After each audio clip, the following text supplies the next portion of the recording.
Hello friends, आज अपने समुच्चय की विविध प्रश्नावली देखेंगे। इसका प्रश्न एक है और ये प्रश्नावली में एक चीज़ याद रखोगे आप लोग कि ये प्रश्नावली आपको इसके जितने भी समय आपको ये एक्सरसाइज इस फर्स्ट सबसे पहले तो आपको इसके आगे की 1.1 प्रश्नावली 1.1 से लेकर प्रश्नावली 1.6 तक आपको कंप्लीट आनी चाहिए, तभी आपको इसमें पता चलेगा। और ये विविध प्रश्नावली के जितने भी समय आप इसको पहले 2 से 3 बार देखोगे, फिर उसके बाद सोल्व करना स्टार्ट करोगे, तब आपको ये पता चलेगा। चलो, जैसे फर्स्ट है प्रश्न, पहला प्रश्न एक, निम्नलिखित समुच्चय में से कौन सा इसका उप समुच्चय है, इसका निर्णय कीजिए। जैसे समुच्चय ए में क्या दिया है कि x² - 8x + 12, समुच्चय बी के अवयव दिए हुए, समुच्चय सी और डी के। तो देखिए, पहले समुच्चय के वास्तविक संख्या ले इसके ए बराबर पहले इसका अवयव पाड़ोगे, जैसे कि x² - 8x + 12। तो 12 के ऐसे अवयव लीजिए कि जिसका क्या आना चाहिए 8। तो क्या 6 दूनी 12, तो क्या आएगा x - 6 और x - 2 आएगा। तो क्या आएगा x = 6 और x = 2 होगा। तो समुच्चय ए के घटक कौन से होंगे? 2,6 होंगे। तो यहाँ पे देखिए, ए के सभी अवयव बी में है। देखिए, ए के सभी अवयव किस में? बी में है। तो ये तो क्या हो जाएगा, ए सबसेट बी होगा। उसी तरह देखिए, बी के सभी अवयव बी के सभी अवयव किस में है? बी के सभी अवयव सी में है। तो ये तो क्या हो जाएगा, बी सबसेट सी भी होगा, बी सी का उपसमुच्चय होगा। उसी तरह देखिए, फिर ए सबसेट सी भी होगा।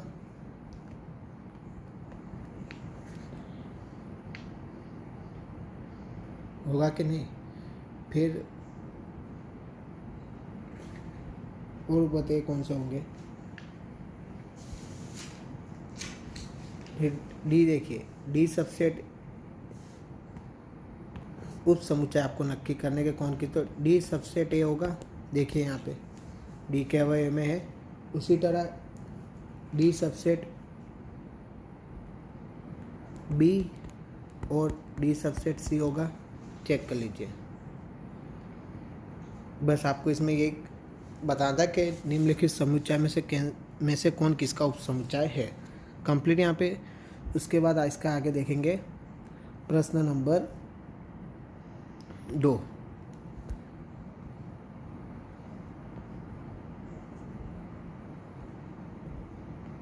देख लीजिए इसके।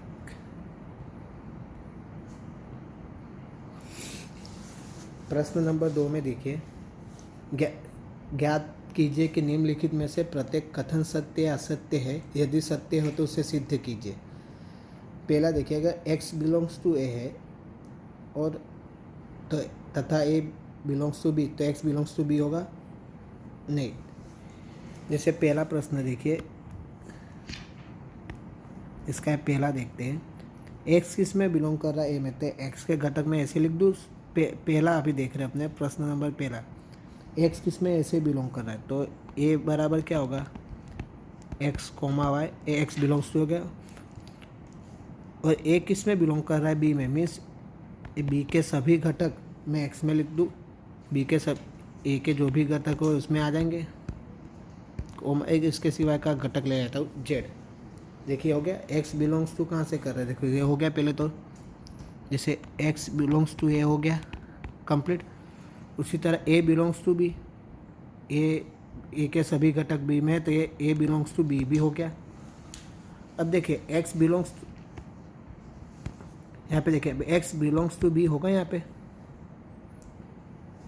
x बिलोंग्स टू b हो रहा है यहाँ पे नहीं, जो b में ये पूरा एक एलिमेंट है, एक घटक है। तो मीन्स इसमें इसके सिवाय कोई x यहाँ पे दिया है तो नहीं। तो ये तो क्या हो जाएगा यहाँ पे, x does not belongs to b।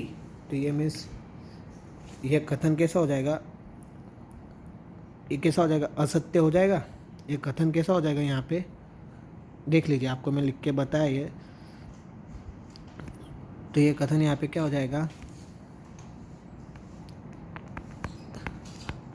असत्य है। उसी तरह दूसरा देखिए,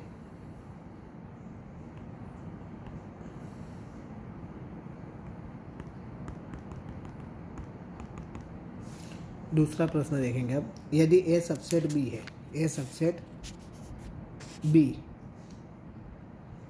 ए सबसेट बी का मीनिंग क्या होगा, ए के सभी अवयव किस में, जैसे ए बराबर में ले रहा हूँ, दूसरा देखेंगे अपने इसका भी कि ए बराबर सिंगलटन फैक्ट में एक्स, बी के मैं घटक ले रहा हूँ एक्स वाई, ए सबसेट बी है यहाँ पे, और चलो बी किस में बिलोंग कर रहा है, सी में, सी में, तो मीन्स बी में पूरे घटक में लिख दूंगा और इसके सिवाय का एक घटक को ले लेता हूँ फिर से जेड। अब यहाँ पे देखिए ए के सभी अवयव बी में है, तो ए सबसेट बी हो ही रहा है, ए सबसेट बी है।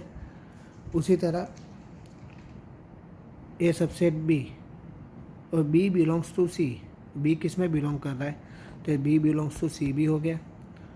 अब ए देखिए, ए बिलोंग्स टू सी होगा यहाँ पे, ए कहाँ, ए बिलोंग्स कर रहा है सी पे, नहीं, तो ये तो यहाँ पे क्या हो जाएगा, ए बिलोंग्स टू सी कर रहा है, A does not belongs to सी हो रहा है, तो मीन्स ये दूसरा भी क्या हो जाएगा यहाँ पे, ये क्या हो जाएगा, असत्य, कंप्लीट। और उसी तरह थर्ड नंबर देखेंगे, तो तीसरा तो ये according to theorem, A subset B, ये जो थर्ड है ए अकॉर्डिंग टू थियरम है कैसा राइट है, ए सबसेट बी अगर बी सबसेट सी और ए सबसेट टी हो तो ये तो क्या हो जाएगा, सत्य है। उसी तरह फोर्थ वन में देखोगे, जैसे फॉर एग्जांपल मैं आपको लिख के जैसे लिख दे रहा हूँ कि ए बराबर आप सपोज ले रहे हो 2 3, बी बराबर ले रहे हो आप लोग 3,4 और सी बराबर ले लीजिए समुच्चय में 3 4 और 5। तब यहाँ पे देखिए A does not subset of B हो रहा है, मीन्स ए के कोई भी घटक, A does not subset of B है। उसी तरह B does not subset of C, तो A does not subset of 3 होगा,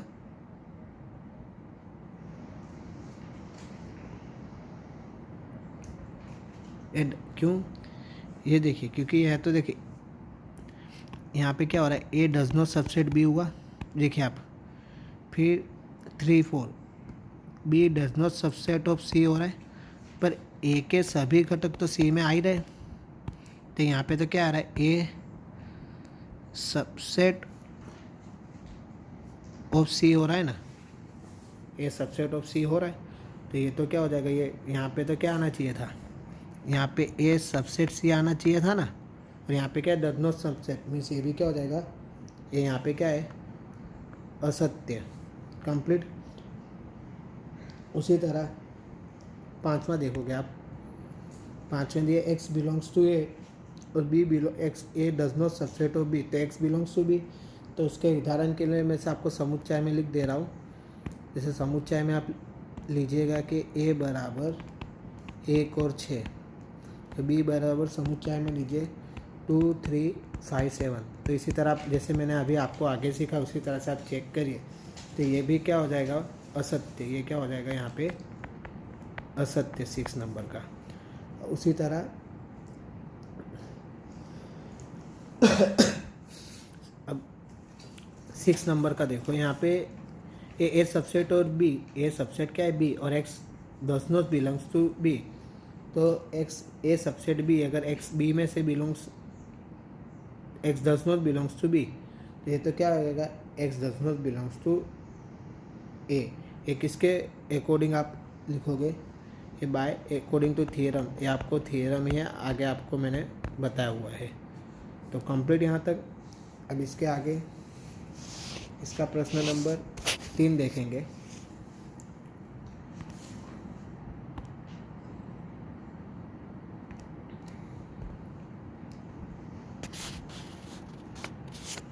ये देखिए उदाहरण से दिए गए ही हैं।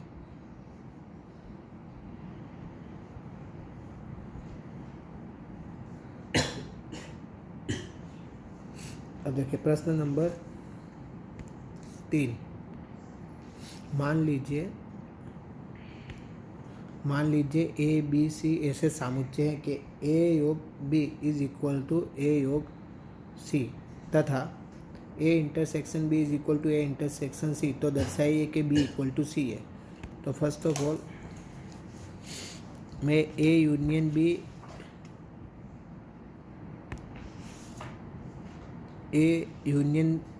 Is equal to A union C, मैं दोनों बाजू पहले यहाँ पे सी से इंटरसेक्शन कर रहा हूँ। जैसे ए योग बी इज इक्वल टू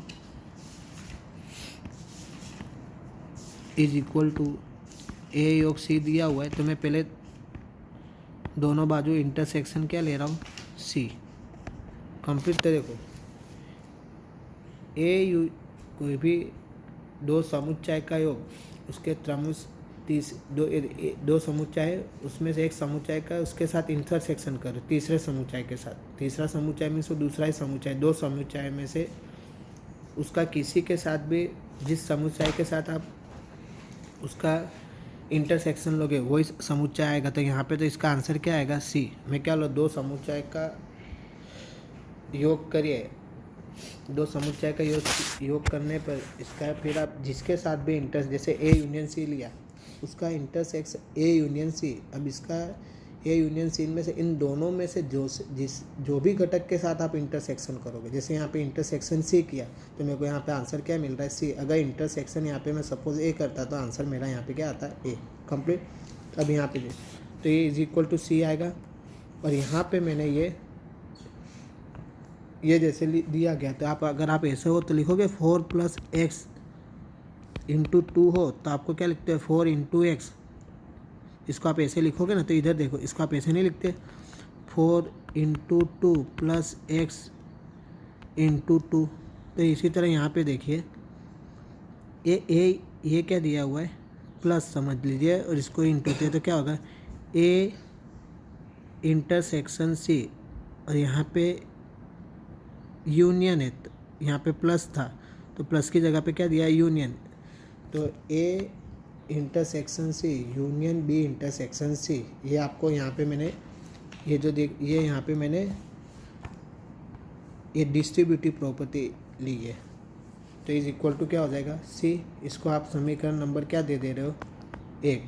जैसा भी यहाँ पे ऊपर मैंने किसका, सी के साथ योग किया था, तब इसमें मैं किसके, बी के साथ इसका इंटरसेक्शन करोगे, तो यहाँ पे तो आंसर क्या आएगा, बी आएगा। मैंने क्या, दो समुच्चय का योग, उन दोनों में से किसी के भी साथ उसका छेदगुण लोगे तो आंसर हमेशा क्या आएगा, जिसके साथ लोगे तो बी। तो यहाँ पे आंसर क्या आएगा, बी। तो ये तो फिर आपको मैंने अभी ऊपर समझा, इसी तरह से इसको लिखोगे A intersection B union C intersection B. और यहाँ पे देखिए आप इसकी जगह पे सी इसे लिखते सी इंटरसेक्शन बी, तो इसको आप बी इंटरसेक्शन सी भी लिख सकते हो, इसको बी इंटरसेक्शन सी भी लिख सकते हो ना। तो ये तो 1 और 2, देखिए 1 और 2 कैसे आपके आ जाएंगे, इक्वल आए तो 1 और 2 पर से क्या प्रूफ हो जाएगा, बी इक्वल टू सी। और यहाँ पे देखना ए इंटरसेक्शन सी की जगह पे मैं क्या लिख सकता हूँ, ए इंटरसेक्शन बी। ये आपको ऊपर दिया हुआ है प्रश्न, यहाँ पर कंप्लीट वाला सब। उसके आगे देखते हैं प्रश्न नंबर 4।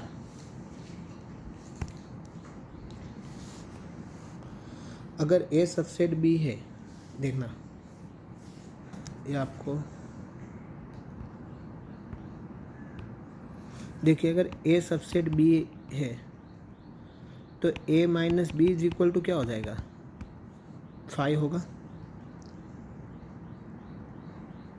कंप्लीट कि नहीं, a - b इक्वल टू 5, तो इसमें क्या ए सबसेट बी। फिर तीसरा देखिए, a योग b करोगे तो हमेशा आंसर क्या मिलेगा आपको, b नहीं आएगा। और a छेद b करोगे तो आंसर आपको क्या मिलेगा, a। क्योंकि यहाँ पे अगर देखो, अगर a सबसेट ऑफ b हो तो ए छेद बी इज इक्वल टू क्या हो जाएगा, ए।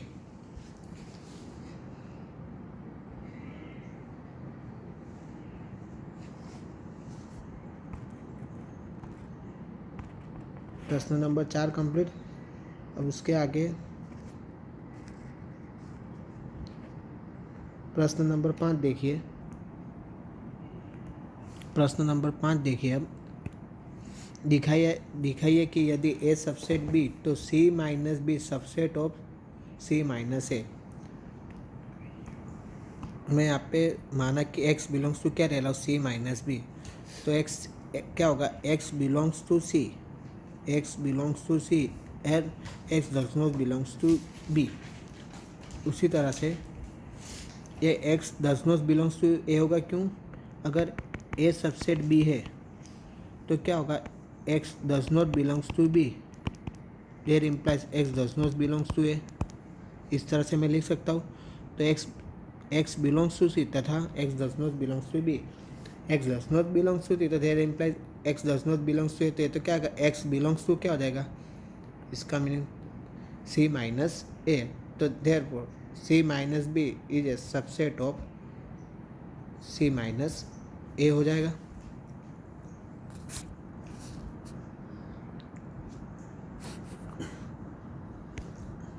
प्रश्न नंबर 6 देखिए। मान लीजिए कि P of A is equal to P of B, तो सिद्ध कीजिए कि ए इक्वल टू बी। अगर एक्स देखिए, माना कि एक्स कोई स्वेच्छ अवयव है तथा उप समुच्चय माना एक्स, तो समुच्चय ए में इस प्रकार का विद्यमान लेते, जैसे X belongs small X belongs to capital X लिया, तो X is a subset of P of A हो जाएगा, पावर सेट ऑफ ए घात समुच्चय। तो एक्स बिलोंग्स टू क्या आएगा, पी ऑफ ए। अब X subset of B means X subset of B, तो एक्स बिलोंग्स टू क्या होगा, ए। ढेर इम्प्लाइज तो क्या हो जाएगा, ए सबसेट बी। अब उसी तरह से पुनः आप मान के बी कोई स्वेच्छ अवयव, तो वाई बिलोंग्स टू क्या होगा, small Y belongs to capital Y. तो मीन्स इसके पावर सेट ऑफ बी होंगे। पी ऑफ ए क्यों, क्योंकि वहाँ पे आपको दिया हुआ ना कि P of A is equal to P of B. तो means Y subset of B होगा, तो Y belongs to P of B means Y is a subset of ए।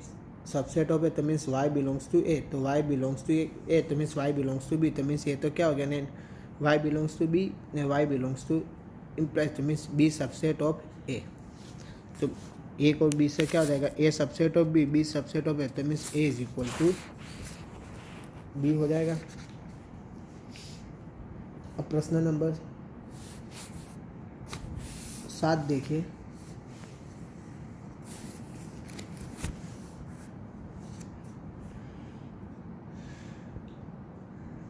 अगर जैसे इसको मैं फॉर एग्जांपल दूसरी तरह से आपको रिप्रेजेंट करूं कि माना कि मैं small X belongs to X लिया, capital X means X is a subset of A होगा। एग्जांपल नंबर 6 से आपको बनाऊँ तो मीन्स देयर इम्प्लाइज, तो क्या हो जाएगा, सॉरी फिर से देख लीजिए ज़रा। इस जैसे small X belongs to capital X ले रहा हूँ, means X is a subset of A होगा। देयर इम्प्लाइज, तो X is a subset of A, तो X capital X belongs to P of A. पर आपको P of A is equal to P of D B दिया, तो means X belongs to क्या हो जाएगा, पी ऑफ बी होगा। Therefore तो पी ऑफ बी मीन्स तो क्या होगा, X is a subset of B, there implies X belongs to B. यहाँ पे क्या होगा कि X belongs to A implies X belongs to B, means A subset क्या हो जाएगा, बी। इसी तरह आप किसको प्रूव करोगे, इसी तरह आप बी सबसेट ए लोगे, इस तरह से आप क्या लोगे, बी सबसेट है। तो ए को 2 पर से क्या प्रूफ हो जाएगा, ए इज इक्वल टू बी।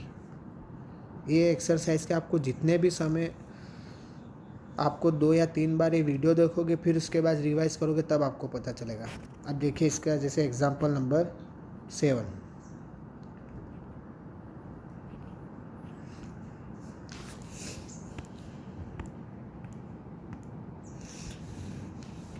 किन्हीं भी समुच्चय ए और तथा बी के लिए सत्य है कि आप दो समुच्चय दिए गए हैं, समुच्चय ए और बी के लिए कहिए कि सत्य है कि नहीं। क्या कि P of power set of A योगगण power set of B is equal to power set A union B. तो देखो आपने समुच्चय ए ले रहे, ए समुच्चय में ए और बी, और इसके पी ऑफ ए, जैसे इसका पहले आपको ये प्रूव करने के लिए आपको ये प्रूव करना है कंप्लीट। तो इसके लिए आप दो समुच्चय ले रहे हैं, जैसे समुच्चय ए लिए के घटक है ए और समुच्चय बी के घटक है 2। अब इसके आप पहले उप समुच्चय निकालेंगे। तो इसके उप समुच्चय क्या होंगे? तो पहले होगा कि 5 और 1 होगा। अब इसी को समुच्चय में लिख दो, तो में से पावर सेट ऑफ ए हो जाएंगे। उसी तरह बी के पावर सेट लिखने हैं आपको, तो पहले इसके उप समुच्चय क्या होंगे? 5 × 2 होंगे। अब इसी को समुच्चय में लिख दो, तो पावर सेट ऑफ बी हो जाएंगे कंप्लीट। अब इसका P of A union B करो, तो ये क्या आएगा? 5 1 2 और 1 2 होंगे।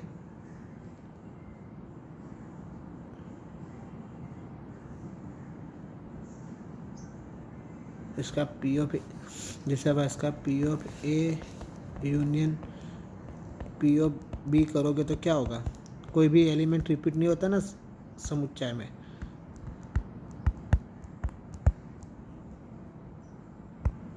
होगा ये P of A union P of B हुआ। अब इसी तरह आपको क्या power set A union B means आप पहले क्या P of A union B find करोगे, तो P of A union B क्या आएगा? P of A union B, तो P of A union B तो आपका क्या आएगा? इसमें देखिए 1 2 आएगा। अब इसके उप समुच्चय क्या होंगे? 5 1 2 1 2। अब इसी को उप समुच्चय में लिख दे, तो पावर सेट ऑफ बी हो जाएंगे वो। तो ये देखिए ये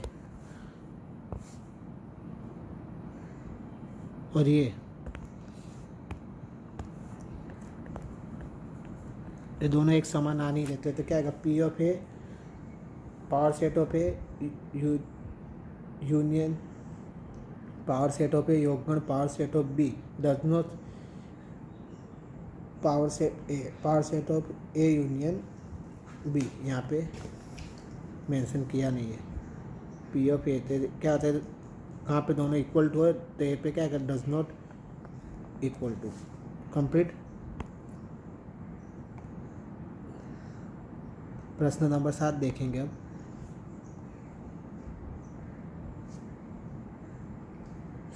प्रश्न नंबर 8।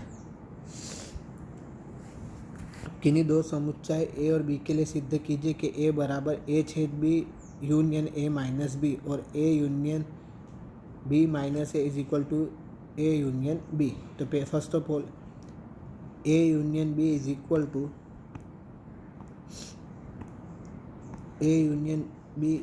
ए माइनस बी। तो A union B is equal, आप इसकी जगह पे याद रखोगे ए माइनस बी आए ना सपोज, तो आप क्या करोगे? ए यूनियन बी डैश लिखोगे। अगर ए माइनस सी आवे तो क्या लिखोगे? A intersection C dash complete. तो इसकी जगह पे मैं क्या लिखूँगा?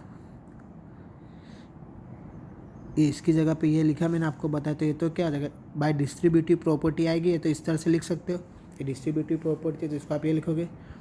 अब बी यूनियन बी डैश, कोई भी समुच्चय है उसका बी डैश करोगे, उसका पूरक गण शोधोगे, और उन दोनों का यूनियन तो आपको हमेशा क्या मिलेगा? ए। जैसे ए यूनियन ए डैश, तो आपको हमेशा क्या मिलेगा? यू।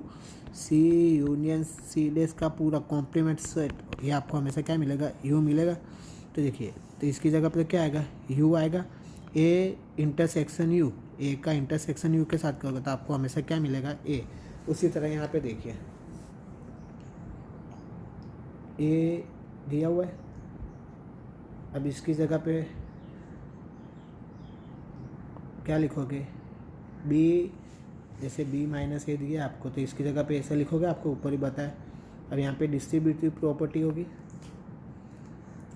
तो ये तो सेट है और उसका कॉम्प्लीमेंट ए और ए का पूरा गण का योग करोगे तो आपको हमेशा क्या मिलेगा, यू, और ये इंटरसेक्शन करने से आपको हमेशा क्या मिलेगा, ए यूनियन बी। मीन्स ये तो क्या होगा, राइट साबित हो गया। तो प्रश्न नंबर 8 देखिए इसका।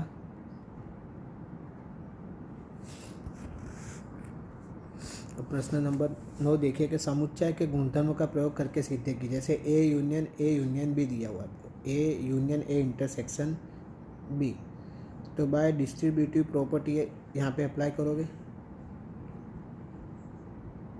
जैसे ए क्या हो जाएगा, A intersection A union B का इंटरसेक्शन ए के साथ करोगे तो आपको आंसर तो क्या मिलेगा, ए ही मिलेगा। इसी तरह सेकंड थिंग, यहाँ पे डिस्ट्रीब्यूटिव प्रॉपर्टी अप्लाई करोगे तो इस तरह से लिखा है, ए इंटरसेक्शन ए आपको हमेशा ए मिलेगा, यूनियन ए इंटरसेक्शन बी, तो ए इंटरसेक्शन बी का यूनियन ए के साथ करोगे तो आपको हमेशा क्या मिलेगा, ए मिलेगा।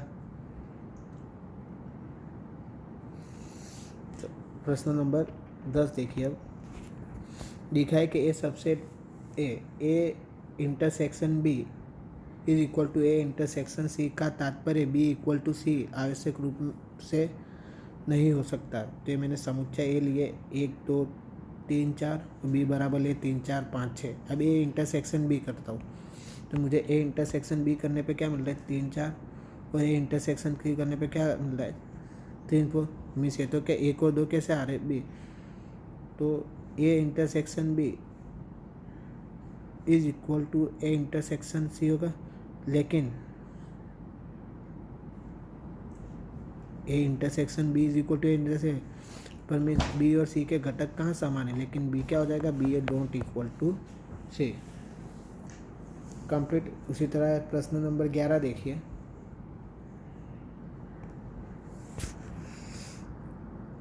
मान लीजिए कि ए और 2 सामुच्चय है, यदि किसी सामुच्चय x के लिए ए इंटरसेक्शन x और B intersection is equal to 5, तो A union x is equal to B union x को सिद्ध कीजिए कि ए इक्वल टू बी। तो ये सम देखिए आपको इस तरह से करोगे,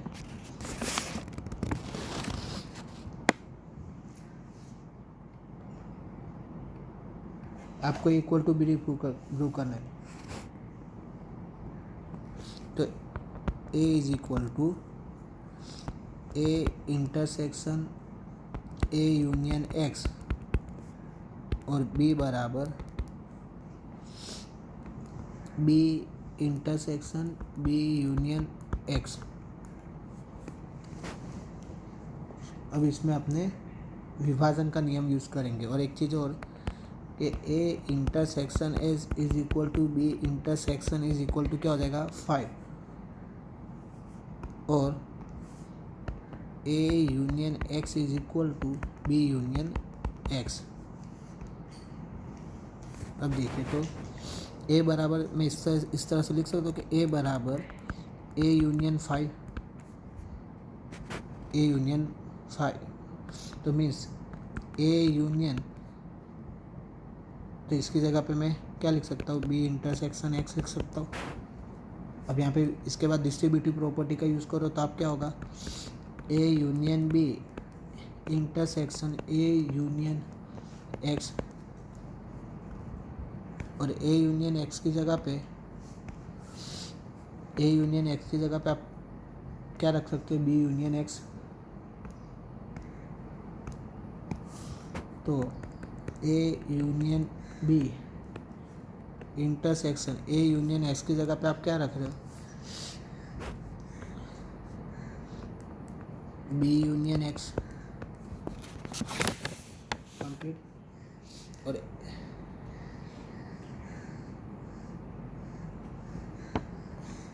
और यहाँ पे मैं क्रम का नियम का यूज़ करता हूँ, तो बी यूनियन ए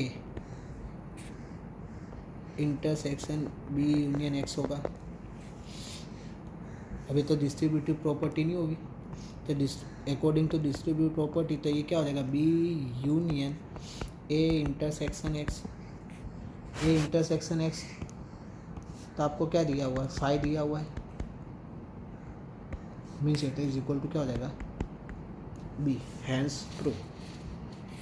ये सम आपको जो ऊपर दिया है ना उसे इसके नहीं, आप इसके इस तरह से जैसे मैंने आपको सोल्व करके बताया इस तरह से करोगे। एग्जाम्पल नंबर 11 कंप्लीट, देख लीजिए। अब इसके आगे देखते हैं प्रश्न नंबर 12। देखो आपको 11 मैंने बताया था उस तरह से करोगे।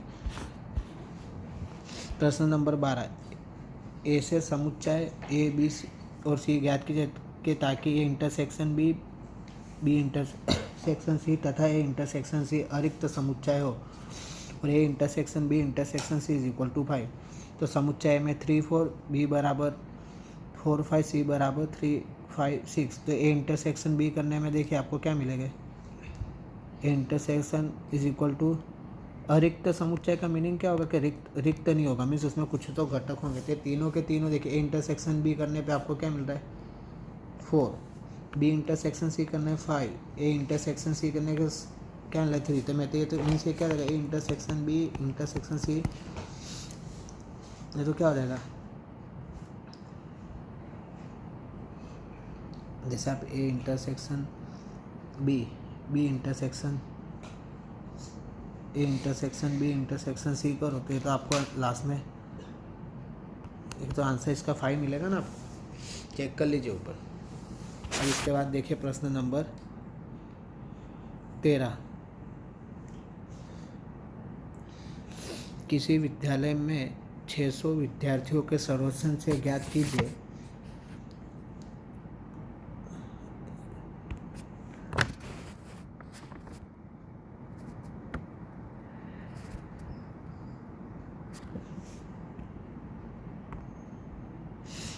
प्रश्न नंबर 13 देखिए, किसी विद्यालय के 600 विद्यार्थियों के सर्वेक्षण से ज्ञात हुआ कि मीन्स 600 विद्यार्थी मीन्स आपको यहाँ पे एन ऑफ यू बराबर कितना दिया हुआ है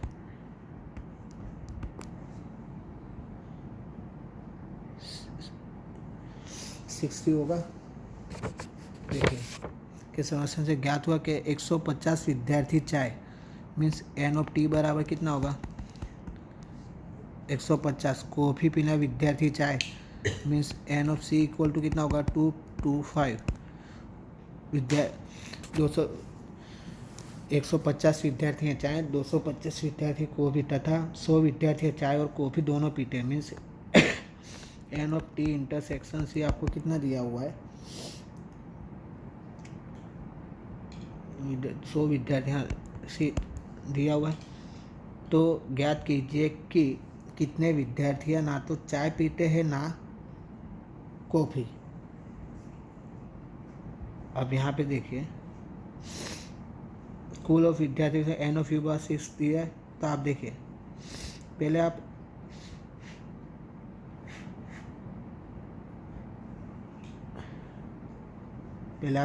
ये ज्ञात करेंगे कि जैसे कि आप एन ऑफ सी यूनियन, इसमें आप प्रश्न में सबसे पहले आप ये क्या ज्ञात करोगे कि कितने विद्यार्थियां चाय और कॉफ़ी पीते हैं। तो आप पहले N of T union C ज्ञात करोगे। पहले आप ये क्या ज्ञात करोगे कि कितने विद्यार्थी चाय और कॉफ़ी दोनों पीते हैं। तो देखिए आपको एक सूत्र तो फॉर्मूला पता ही है, इस पर सारी वैल्यू पुट करने पे आपको क्या मिल रहा है, कितने विद्यार्थी चाय और कॉफ़ी दोनों पीते हैं 275। अब आपको लास्ट में क्या चाय और कॉफ़ी नहीं पीते मीन्स आप इसका कॉम्प्लीमेंट ज्ञात करोगे कि एन ऑफ सी टी का डैश होगा। तो मीन्स ये तो क्या हो जाएगा N of U minus N of C intersection T. तो मीन्स एन ऑफ यू तो कितना था 600 माइनस है आपका कितना है 275। तो मीन्स आपका आंसर क्या आ जाएगा 325। मीन्स कितने तो मीन्स 325 विद्यार्थी ना तो चाय पीते हैं ना ही कॉफ़ी। कंप्लीट। अब इसके बाद देखिए प्रश्न नंबर 14। विद्यार्थी के एक समूह में 100 विद्यार्थी हिंदिया मीन्स NOH हिंदी बोलने वाले विद्यार्थी कितने हैं? 100। 50 विद्यार्थी अंग्रेजी, तो NOH बराबर कितना होगा? 50 तथा 25 विद्यार्थी दोनों भाषा में NOH इंटरसेक्शन ये कितना हो जाएगा? 25।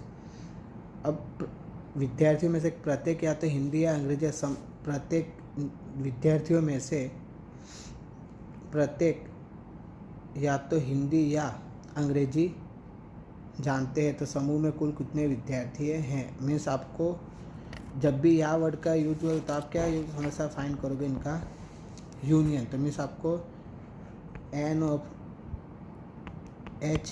यूनियन E ज्ञात करना है। फॉर्मूला में आप वैल्यू रखोगे जो आपको पहले मीन्स यहाँ पे फॉर्मूला आप यूज़ करोगे कि NOH union E is equal to NOH plus NOE minus NOH intersection E। इससे आप वैल्यू रखने पे सिंप्लीफिकेशन करेंगे। ये सारी वैल्यू रखने से आपको रखने पे कितना आंसर मिलेगा? 125। सोल्व करके देख लीजिए।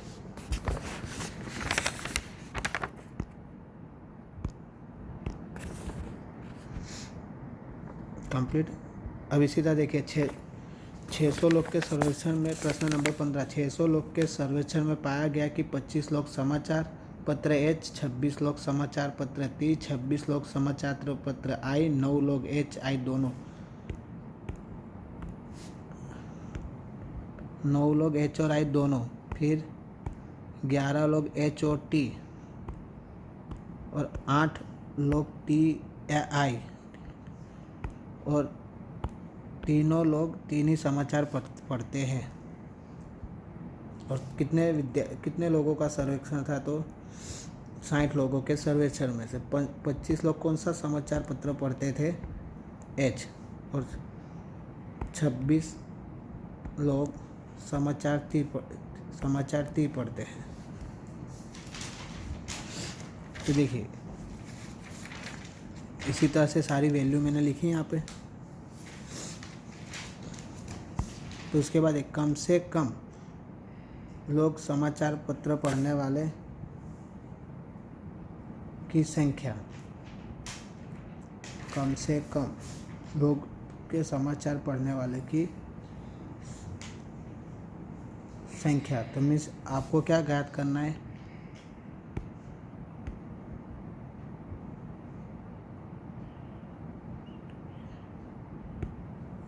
मीन्स आप यहाँ पे कम से कम बोला तो आप NOH union T union I ज्ञात करोगे।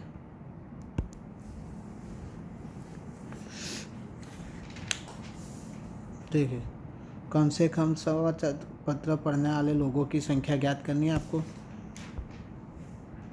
तो देखिए आपको लिखा, तो इसका NOH यूनियन ज्ञात करोगे तो NOH इसके क्या लिखा? NOH plus NOT plus NOI minus NOH intersection T। ये फॉर्मूला रखोगे।